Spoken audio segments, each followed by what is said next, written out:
அஸ்ஸலாமு அலைக்கும் வரஹ்மத்துல்லாஹி வபரகாத்துஹு. அல்ஹம்துலில்லாஹ், அல்லாஹ்வுக்கு எல்லா புகழும். ஸஅத் இப்னு ஸஅத் ரலியல்லாஹு தஆலா அன்ஹு அவர்கள் கூறியதாவது, இந்த ஹதீஸ் புகாரியிலே பதிவு செய்யப்படுகிறது.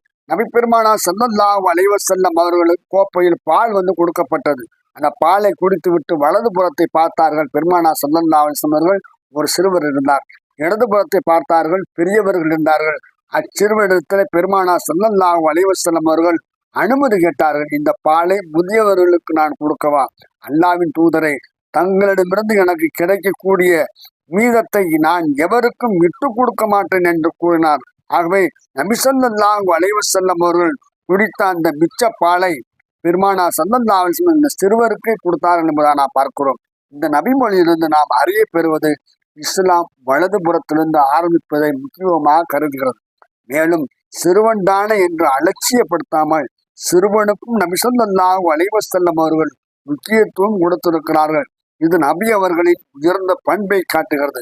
மேலும் சிறுவனின் நோக்கம் நபி ஸல்லல்லாஹு அலைஹி வஸல்லம் அவர்களின் பரக்கத்தான வாய் வைத்து குடித்த பால் நமக்கே வேண்டும் என்பதற்காக அதை மற்றவர்களுக்கும் கொடுக்காமல் தாமே பெற்றுக்கொண்டது. இன்றைய காலகட்டத்தில் பார்க்கின்ற பொழுது சபைகளில் சிறுவர்கள் புறக்கணிக்கப்படுவதும், ஒருவர் வாய் வைத்து குடித்த கிளாஸில் மற்றவர் அருந்துவதும் அருவருப்பாக கருதப்படுவதும் இது இஸ்லாம் ஏற்றுக்கொள்ளவில்லை. அல்லாஹ் நாம் அனைவரையும் பாதுகாப்பானாக.